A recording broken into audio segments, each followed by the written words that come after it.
Kahihirang lamang po ni President Noy Aquino ngayong hapon na ang bago pong Chief Justice, inuulit po namin, ay Justice Sereno.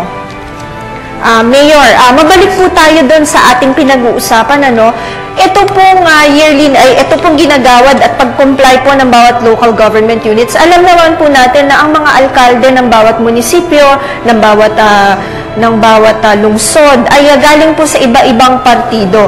Dahil nga, di ba, naikwento nyo nga po kanina na dahil po kay Secretary Robredo ay naisantabi po ang pagkakaroon po ng iba't ibang partido nitong ating mga alkalde. Sa palagay po ba ninyo, sa pagkawala po niya at kahit wala na po si Secretary Robredo, ay maisusustain pa rin po ba ang pagkakaisa ng lahat ng alkaldeng ito towards the goal that our DILG has set these days? Well, alam mo, madalas ko sinasabi ito sa mga interview na sa aking karanasan, sa mga huling administrasyon, ang DILG ay ginagamit isang kasangkapan para pasunodin yung mga alkalde at mga local governments, mga gobernador. Kung mayroong mga programang pong political ang mga nakaupo, ang DILG ang ginagamit nila para pasunodin, at para mailunsad itong mga programa nilang pang-political. Pag hindi mo kaalyado ang na administrasyon, talagang pwede kang pahirapan ng DILG para sumunod ka. Hindi po yan nangyari sa bagong administrasyon, lalong-lalo na sa pamumuno po ni Secretary Robredo.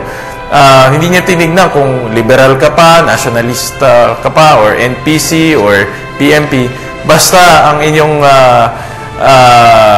inyong direksyon ay patungong wastong pamamalakad, patungong tamang pamamalakad, bibigyan kanya ng parangal. Napakabuti rin po talaga ni Secretary Robredo because he can look beyond the party affiliations, he can look beyond your beliefs. Ang para sa kanya ay ma-inspire ang lahat ng tao na sumunod sa batas at maisagawa ang kanyang mga proyekto. Mayor, ano po ang naging personal na karanasan ninyo with Secretary Robredo? Did he even give you an advice nung nakasalamuhan niyo siya kung paano po natin na mapapaangat ng husto ang lungsod ng Valenzuela? Meron po ba siyang iniwan sa inyong legacy, sa inyong mismo particular sa inyong lungsod po? Well, gusto ko lang ipagpatuloy kanina yung nabanggit ko, na secretary kasi dahil nanggaling siya, naging alkalde siya ng matagal na panahon, alam niya na kung mapupolitika ang isang mayor or isang gobernador, hindi malalabas ng mga alkalde at mga local chief executives yung full potential ng kanilang mga programa. Kaya sa kanya, pag nailunsad niya sa buong bansa ang good governance, ang makikinabang naman nito ay mga tao rin, yung mga mamamayan natin na naninirahan sa sarili nating kinauukulan, at makikinabang ang pulot dulo nito ay buong bansa ay makikinabang po sa mga lokal na pamahalaan na wasto po ang pamamalakad. Sa akin naman, yung personal kong karanasan sa kanya, si Secretary Robredo ay isang malaking supporter ng edukasyon. At siguro pag naririnig nyo sa kanya, talagang binibigyan na ng kahalagaan ng edukasyon. At yan po ay, nung kami ay sumali sa Synergia Foundation, na si Secretary Robredo ay isa po sa mga founders, doon po niya binigyan kami ng mga ideya, good practice, at mga programa kung paano po namin palakasin ang sektor po ng edukasyon sa Valenzuela. So, yun po ang nakuha namin sa kanya. At alam niyo, nakita ko rin sa kanya na hindi ho siya maramot Yung mga magagandang ginawa nila sa Naga, pinamahagi rin niya dito sa amin sa Valenzuela. Opo. Mayor, kanina po narinig po natin na nagpahayag po ng mensahe ang Urban Poor Groups po. In that po, ano naman po yung directives po sa inyo ni DILG Secretary Robredo how to connect the people po, lalong-lalo na po sa mga mahihirap po? Ito pong informal settlers ay talagang napaka-selan itong issue na ito, dahil dito po sa Metro Manila, alam po natin malaki po ang problema ng informal settlers dito po sa atin.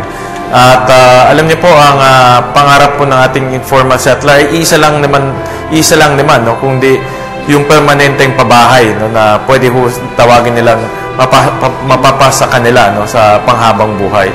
Ang problema po dito sa Metro Manila, dahil masikip na, mahal pa lupain, nahihirapan po mabigyan ho sila ng permanenteng pabahay. Kaya, alam niyo po, kay Secretary, natatandaan ko po, marami niyang beses sinabi ho sa amin na dapat respetuhin, no, yung pamumuhay po ng ating mga informal settlers at siguraduhin, no, na kung dadating man ang panahon at sila po ay mai-relocate, no, dapat po ang kanilang relocation site ay maayos, may dignidad at tama po sa pamumuhay ng tao. Mayor, nalaman po natin because of the passing of Secretary Robredo, no, na naisa publiko po yung kanyang mga plataforma, yung kanyang mga programa. And one of these things po ay nalaman natin na ang plataforma niya, isa sa mga plataforma niya ay tungkol sa environment. Mayroon po bang mga programa sa lungsod ng Valenzuela na na-inspire po dito sa concern ni Secretary Robredo regarding the environment? Well, totoo yan, no? Alam ko itong huli lang na nagpatawag siya ng forum tungkol nga sa disaster preparedness, ano? I think papunta na si Secretary doon na papalakasin niya, no, ang mga lokal na pamahalaan sa disaster preparedness, sa pagpapaprepara, no, sa mga kalamidad at trahedya. Gagawin niya itong institutionalize. Ibig sabihin, pantay-pantay po sa lahat ng mga lokal na pamahalaan na dapat lahat po kami ay marunong magprepara sa mga darating na mga trahedya. Opo. Has this program equipped each local government unit para po sa pag-antabay dito sa mga trahedyang ganito? Kagaya nga po nung napaka-unusual po na habagat na ating naranasan almost 2 weeks ago po. Well, nakakalungkot to dahil papunta pa lang si Secretary doon, no, at ang DILG doon sa programa na yon. Pero kami ho sa Valenzuela, dahil pagtapos po ng Undoy, talagang sinigurado na namin na kami po ay handa, no, sa mga darating na mga ganitong trahedya. Kaya hindi naman po naging issue ho sa amin yung paghahanda, ano. Pero siyempre, ang gusto natin, pantay-pantay po lahat ng lokal na pamahalaan. Kaya po, ini-institutionalize, no, si Secretary itong disaster preparedness program. Mayor, nabanggit yun na rin po yung disaster preparedness po. Nung nakaraang habagat nga po, isa po talaga ang Valenzuela sa matinding naapektuhan. Meron na po bang nabanggit si Secretary Robredo sa inyo kung ano po yung plano o napag-usapan nyo po in between kung ano po yung dapat gawin or mga solusyon po para po maiwasan yung mga ganitong klase? Well, talagang hindi natin maiiwasan yung mga ganitong kalamidad, ano? Lalong-lalo na yung sa habagat dahil ito po ay kakaiba. Wala ngang pangalan dito sa nangyaring na ito kung di habagat lang, ano? Pero alam po naman natin na wala pong bagyo, wala pong typhoon, pero nangyari itong napakalakas na ulan at pagtaas po ng tubig. Kaya alam ko ang gusto niya muli is kung mangyayari man yan sa ating bansa, dapat handa ang ating lokal na pamahalaan at handa po ang mga kawani ng lokal na pamahalaan. Mayor, last question po, ano? We know that this might be quite a very touching issue, pero ang mga liga po ba ng mga alkalde ng ating mga lungsod, ng ating mga munisipalidad, do you have a particular character or a particular person in mind na alam niyo pong maaaring makapag-continue ng mga programang nasimulan na po ni Secretary Robredo? Alam niyo, marami na ho tayong ako, 6 na Secretary of DILG na nadaanan ko, no? Iba't iba ang kanilang background, iba't iba ang kanilang personalidad, iba't iba yung kanilang mga programa, iba't iba yung kanilang naging advokasya, no? Pero nakita ko na si Secretary, dahil nanggaling po sa lokal na pamahalaan at ang kanyang pangunahing programa ay good governance, nakita ko ito yung karapat-dapat, no? Ganitong klaseng tao at ganitong klaseng pananaw ang karapat-dapat sa DILG. Alam ko, malawak po ang kapangyarihan ng DILG. Nandiyan po ang police, ang fire, ang jail, at lahat po ng lokal na pamahalaan. Pero, alam niyo po, para po maramdaman ng bawat isang mamamayan natin, no? At maramdaman po ng bawat isang Filipino, no? ang tulong ng gobyerno at ang serbisyo ng gobyerno, dapat po yung kalihim, yung susunod na kalihim po ng DILG ay naiintindihan po kung paano ibaba, no, yung serbisyo ng gobyerno sa bawat isang Pilipino ng ating bansa, no? napakalayo po kasi ang national government at ang ating mamamayan. Ang DILG po yung taong papalapitin po ang serbisyo ng gobyerno at sa ating bawat mamamayan dito po sa ating bansa. Maraming salamat po, Mayor Gatchalian. At kami po ay pinaunlakan ninyo dito ngayon sa studio. Thank you po. Thank you. Maraming salamat po. Makikita natin sa ating mga panayam, Kirby and Zandro, na napakahirap na mapalitan ang ganitong uri ng leader. They really have a very big shoes to fill because of the programs and the innovations that Secretary Robredo has introduced to our country. So one thing po, nabanggit ni Mayor Gatchalian kanina na napakalaki ng DILG. So, nandyan yung Bureau of Jail Management, Bureau of Fire, local government units pa. So, yun yung kakaiba kay Secretary Robredo. Nagawa niya yun as one, napaka-hands-on niya in making those things para ma-resolve yung mga problema para sa bawat ahensya ng nangangailangan. Sabi nga ni Mayor, yung DILG daw, yung nag-fill in ng gap from the mga mamamayan tsaka yung gobyerno, sila yung missing piece to connect both talaga. Para sila yung nagiging bridge talaga para maramdaman nga ng tao yung ginagawa ng gobyerno para sa kanila. Kaya naman tamang-tama na si Secretary Robredo nga yung naiupo dito sa DILG dahil nga kitang-kita pa lang sa Naga wala nang issue kung siya ba ay direktang magtatrabaho, direktang pupunta dun sa lugar na nangangailangan ng tulong, walang problema sa kanya. Kung kaya't nung siya nang nakaupo sa DILG, it seemed easy for him to do these things, to converge these people, to unite them kung ano man ang kanilang partido, ano man ang kanilang paniniwala, sino man ang kanilang ibinoto o sinuportahan ng huling eleksyon. Para kay Secretary Robredo, lahat ng tao may kakayahan na magtrabaho together at maisakatuparan lahat nitong kanyang innovations, programs and objectives. Kaya sa ngayon talagang sa lahat ng tinanong natin kung may naiisip ba silang taong maaaring makapagpatuloy ng kanyang programa, hirap po silang magbigay ng particular person.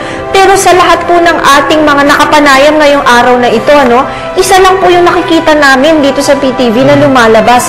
Lahat sila ay nagsasabi na lahat tayo ay kaya nating ipagpatuloy kung ano man po itong mga programa, seeds of innovation or reform na nasimulan po ni Secretary Robredo. Tama ka dyan, Atty. JJ. Tsaka yung sinasabi na,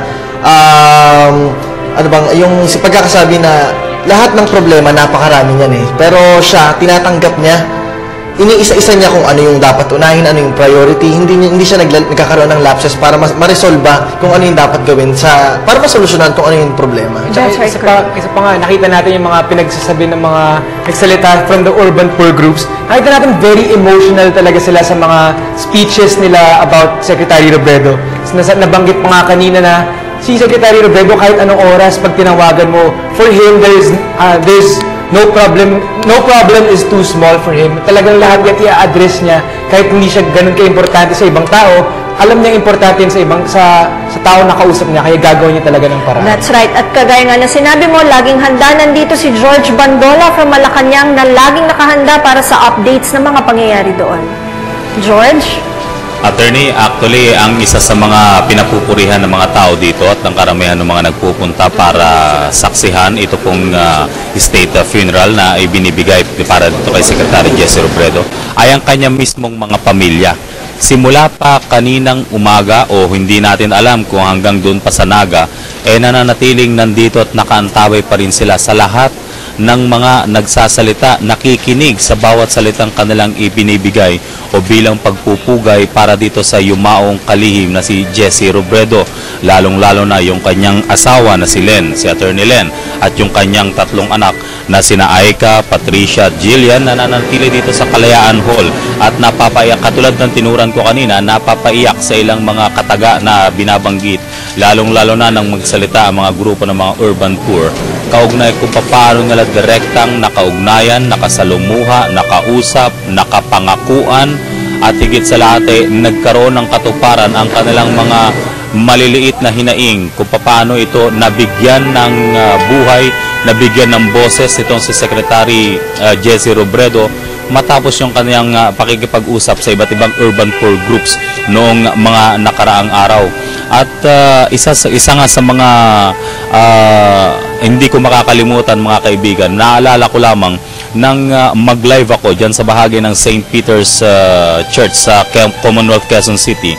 Itong urban poor groups na ito ang mismo nagsabi na rin sa inyong lingkod na on last Tuesday pala magkakaroon sana ng isang MOA signing itong si Secretary Robredo kasama yung mga urban poor groups. Ito'y bilang isang kasunduan ito para mabigyan ng desente, maayos na paglilipat sa mga residente na nasa mga waterways, lalong-lalo na dun sa bagay ng Novaliches at dito sa lupang Arienda na tinutukoy ng mga ilan sa mga may hirap at ganoon rin sa Estero de San Miguel. Inaayos mismo nitong si Secretary Robredo kung papaanong magkakaroon ng kahit papaanong desenteng pamumuhay din, maayos na tirahan, yung mga paglilipatan ng mga residente. Dahil unang-una ayon na rin sa kanya, base na rin doon sa pahayag ng mga urban poor groups, napaka-concern nitong si Secretary Robredo sa boses ng mga maliliit at mga may hirap nating kababayan. Pero ang lagi nga niyang ini-insist kinakailangan laging nasa ilalim ng batas ang pagpapatupad ng kung sakasakali mang ililipat nga ito pong mga residente. At katulad po na ng inyong nakikita sa inyong mga screen, si Manila Archbishop Antonio Tagle, kausap itong mga mismong pamilya nitong si Secretary Jesse Robredo at itong si DSWD Secretary Dinky Suliman. Ang public viewing ay nagpapatuloy pa rin actually sa mga oras na ito habang hinihintay ang grupo naman ng Kaya Natin para sa kanilang pag-aalay ng memorial service para dito kay Secretary Robredo na nakatakda sana ngayon pong 4:15 o 4:50 hanggang 5:30 mamaya bago simulan yun pong alas 6 hanggang alas 7 na misa. At uulitin ko lamang po, alas 7 ng gabi mamaya ay bubuksan na po sa publiko hanggang alas 11 ang public